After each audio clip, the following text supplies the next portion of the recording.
With the world on edge, people are looking to their leaders for reassurance and answers. Unfortunately, we have him. So last night, the president held an emergency live address from the Oval Office to calm the nation down and to find someone else to blame. Breaking news, tipping point. President Trump addresses the nation on the coronavirus pandemic using just his second Oval Office speech to announce the U.S. will suspend most travel from Europe. The European Union failed to take the same precautions and restrict travel from China and other hotspots. As a result, a large number of new clusters in the United States were seeded by travelers from Europe. This is the most aggressive and comprehensive effort to confront a foreign virus in modern history. Okay, first of all, it isn't a foreign virus. It's just a virus, okay? Trump makes it sound like Corona doesn't speak English. And also, we can blame Europe for many things. Colonialism, skinny jeans, Piers Morgan, but this virus is worldwide, all right? It was gonna get here no matter what Europe did. Honestly, it's beginning to look like shutting down borders is just Trump's go-to solution for everything. This is all he thinks about. What problem? Shut a border. Problem? Shut a border. Does he do this in his personal life too? Yeah? Is Melania just like, I don't love you anymore, Donald? And he's like, close the borders. No one's getting in or out of this marriage.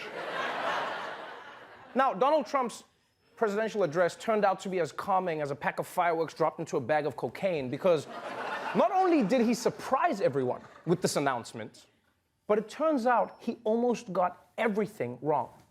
President Trump ramping up his response to the coronavirus outbreak, but instead of reassuring the public, he caused more confusion than calm, like this statement. We will be suspending all travel from Europe to the United States for the next 30 days.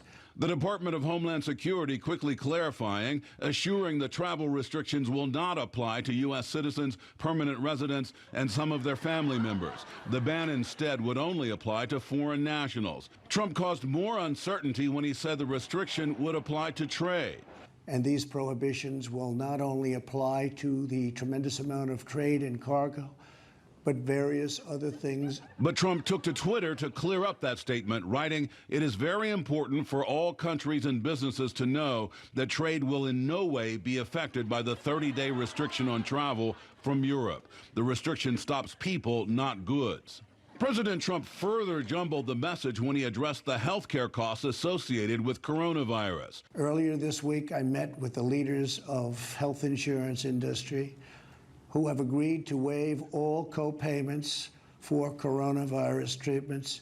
A White House official later corrected the notion, saying co-payments would be waived only for coronavirus tests, not for treatments of the disease. I'm sorry, but this is unbelievable. Like, I would understand if Trump made mistakes, right? If this whole thing was off the cuff, but how is it possible to get so many things wrong in a pre-written speech? This is crazy. Watching an Oval address shouldn't be a game of two truths and a lie. He's just up there like, the coronavirus is very dangerous. We need to be vigilant. And my babysitter growing up was Kareem Abdul-Jabbar. God bless America. And this misinformation that the president spread, it caused actual chaos, right? The European travel ban doesn't include American citizens, but that's not what Trump said in his speech. So Americans who are on vacation in Europe rushed to the airport in a panic to fly home before the ban took effect. Yeah, there are even reports of people shelling out thousands of dollars for a last-minute ticket because they were panicking. Yeah, and then the ones who couldn't get them, they just hung off the airplane like one of those trains in India. Trump caused so much confusion that even the coronavirus was probably like, okay, wait, can I fly to America or not? Like, I'm just gonna call Delta. I don't know what's going on here. So just to be clear, Americans can fly home from Europe, which if you think about it means they could bring Corona back. Yeah, it's not a fail-safe because Americans always bring something back with them whenever they come from Europe. Yeah, it's a thing they do, whether it's a disease or a dumb new way to say croissant. Yeah, it's a croissant, okay, you're from Philly, calm down. And another thing that doesn't make sense is that although Trump banned travel from Europe, he didn't ban flights from Ireland and the UK. And when Trump was asked about that today, he gave one of the strangest explanations of all time. And one of the reasons UK basically has been, it's got the border, it's got very strong borders, and they're doing a very good job. They don't have very much infection at this point, and hopefully they'll keep it that way. Sorry, what? The UK is fine because it's got the border. Other countries in Europe also have the border. Unless maybe does he mean the water? Is that it? What, does Trump think the coronavirus doesn't know how to swim? Because that's racist. And also, I don't even, I can't believe I'm saying, it's not true. The UK and Ireland have more corona cases than many of the countries on that list that is banned. So, let's just be real. The reason the UK and Ireland are exempt is probably because Trump owns golf courses there. Yeah, well, that's what I think. You know, if Iran thought about it, they would just put a Trump golf course in Tehran. Yeah, they'd have a nuclear deal tomorrow. Trump would just be like, now you're enriching me and uranium. It's a win-win. Win-win. So look, I'm not going to sugarcoat it. President Trump's Oval Office address last night, it was an absolute disaster. All right? But there was a silver lining. Because you see, for some strange reason, the cameras were recording Trump before he gave his address. All right? But he didn't realize it was rolling.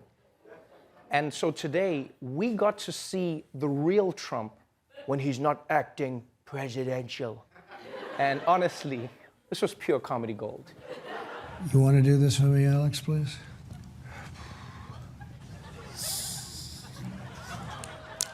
What's our time, mate? Yeah, 2 minutes and 20 seconds. Do you like the book being on the desk or not? Or would you rather have it not be? Maybe it looks better. It gives you something up here, right? Does it matter? A what? Wow. Uh-oh. I got a pen mark. Anybody have any white? Do you have any white stuff? Oh, does anyone have any white stuff? First of all, his name is Mike Pence, okay, Mr. President? But can I just say, I can safely say this is the first time in my life that I've seen the deleted scenes of a presidential address. Like, America's downfall might be scary, but you gotta admit, the bloopers are hilarious, you know? And it was really weird hearing a president in the Oval Office say, oh, although I guess now we know what it sounds like whenever he gets a call from Eric. Ah. Now, I'm gonna go out on a limb and say that Donald Trump is as freaked out by coronavirus as regular citizens, which is wild because he's the president. And the reason I say that is because it turns out the cameras carried on rolling after Trump ended his speech. And his reaction was priceless. God bless you, and God bless America. Thank you.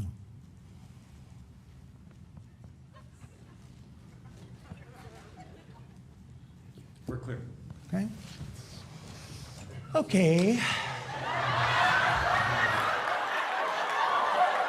Yeah. That is not the sound you want to hear from a president after a serious address. Right? FDR didn't reassure the nation by saying, the only thing we have to fear is fear itself. Okay, Daddy needs a margarita. Can I get a margarita? I need a drink. Oh, they're still here? So look, this is all to say that despite the efforts of sports leagues, amusement parks, state and local governments, unfortunately, the man at the top just does not seem to have his shit together.